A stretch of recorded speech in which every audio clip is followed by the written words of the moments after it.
നമ്മൾ പോകുന്നത് തിരുവല്ലയിലേക്കാണ്. അവിടെ പ്രധാനമന്ത്രി നരേന്ദ്രമോദി ഇന്ന് പ്രചരണത്തിനെത്തിയിരുന്നു. ഇപ്പോൾ അദ്ദേഹം തിരുവനന്തപുരത്ത് എത്തിയിട്ടുണ്ട്. എന്നാൽ തിരുവല്ലയിലെ പ്രചാരണ പരിപാടിയിൽ അദ്ദേഹം FCRA ഭേദഗതിയെക്കുറിച്ച് ഒരക്ഷരം പോലും മിണ്ടിയില്ല എന്നുള്ളതാണ് വസ്തുത. കേരളത്തിൽ കുപ്രചാരണം നടക്കുകയാണെന്നാണ് മോദി പറഞ്ഞു വെക്കുന്നത്. അദ്ദേഹത്തിന്റെ വാക്കുകളൊന്ന് കേട്ടുവരാം. इन दिनों FCRA को लेकर के भी ऐसा ही झूठ फैलाया जा रहा है। यूसीसी के लिए ऐसा ही झूठ फैलाया जा रहा है।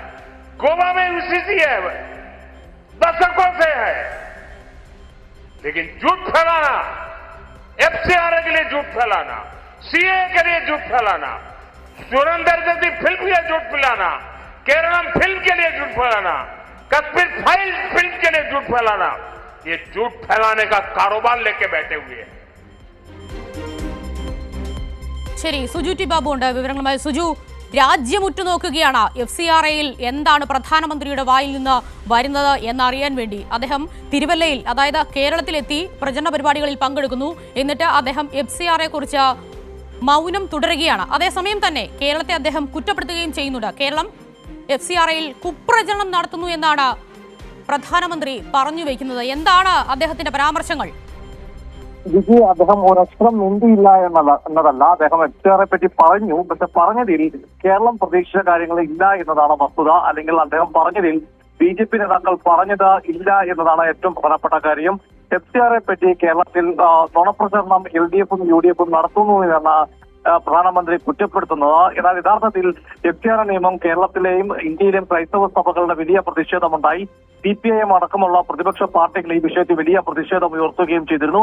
പ്രത്യേകിച്ച് പ്രതിഷേധം ഉയർത്തിയതിൽ പ്രധാനപ്പെട്ട കാര്യം FCRA നിയമ ഭേദഗതി വന്നു കഴിഞ്ഞാൽ NGOകളെ, അതായത് വിദേശ ഫണ്ട് സ്വീകരിക്കുന്ന ട്രസ്റ്റുകളെയൊക്കെ കേന്ദ്ര സർക്കാരിന്റെ ഉടമസ്ഥാവകാശത്തിലേക്ക്, അല്ലെങ്കിൽ അതിന്റെ ഉടമസ്ഥത ഏറ്റെടുക്കുന്ന തരത്തിൽ പിടിച്ചു വാങ്ങുന്ന തരത്തിലേക്ക് നിയമ ഭേദഗതി കൊണ്ടുവരുന്നു എന്നതാണ് വലിയ ആശങ്കയ്ക്ക് ഇടയാക്കിയത്. അതായത് കേന്ദ്ര സർക്കാരിന്റെ നിയന്ത്രണത്തിലേക്ക് ഈ ട്രസ്റ്റുകളൊക്കെ അല്ലെങ്കിൽ NGOകൾ മാറുമെന്ന ആശങ്കയും ഭയവുമാണുള്ളത്. ഇത് ക്രൈസ്തവ ന്യൂനപക്ഷങ്ങളെ ലക്ഷ്യം വെച്ചുള്ള ബില്ലാണെന്നുള്ള ആരോപണം ഉയർന്നു. ഈ വിഷയത്തിൽ ഈ ആരോപണം ഉയരുകയും CPIMന്റെ ഭാഗത്തുനിന്ന് വലിയ പ്രതിഷേധം, സഭകളുടെ ഭാഗത്തുനിന്ന് വലിയ പ്രതിഷേധം ഇതുണ്ടായപ്പോഴാണ് ബില്ല് അവതരണം തൽക്കാലത്തേക്ക് കേന്ദ്ര സർക്കാർ മാറ്റിവെച്ചത്.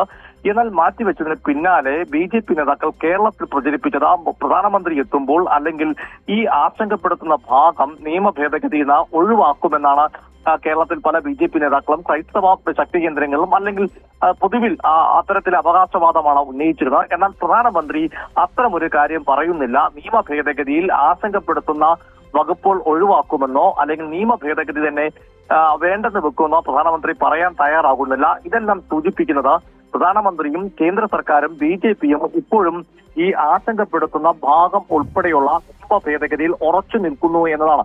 അത് വളരെ പ്രധാനപ്പെട്ട കാര്യമാണ്. അതായത് FCRA ബില്ലിൽ കേന്ദ്ര സർക്കാർ ഉറച്ചു നിൽക്കുന്നു എന്നാണ് പ്രധാനമന്ത്രിയുടെ വാക്കിൽ നിന്ന് നമ്മൾ മനസ്സിലാക്കേണ്ടത്.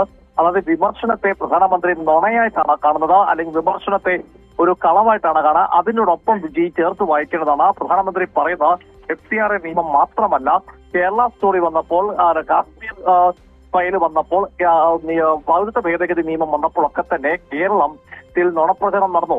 അതിന്റെ അർത്ഥം കേരള സ്റ്റോറി എന്ന, അല്ലെങ്കിൽ കേരളത്തെ പറ്റി അപവാദ പ്രചാരണവും അസത്യ പ്രചരണവും നടത്തിയ കേരള സ്റ്റോറിയും ഇന്ത്യയുടെ പ്രധാനമന്ത്രി ന്യായീകരിക്കുന്നു എന്നാണ് ആ പ്രസ്താവനയുടെ മനസ്സിലാക്കേണ്ടത്. അതായത് രണ്ടർത്ഥത്തിൽ ഇന്നത്തെ പ്രധാനമന്ത്രിയുടെ ഈ ഒരു ഭാഗം തന്നെ കേരള ജനതയെ ആശങ്കപ്പെടുത്തുന്നതും നിരാശപ്പെടുത്തുന്നതുമാണ്. ഒന്ന്, FCRA നിയമ ഭേദഗതി അതേപടി തുടരുമെന്ന സൂചനയെ പ്രധാനമന്ത്രി നൽകുന്നു. അതിൽ ആശങ്കപ്പെടുത്തുന്ന വകുപ്പുകൾ ഒഴിവാക്കുമെന്ന് പ്രധാനമന്ത്രി പറയുന്നില്ല.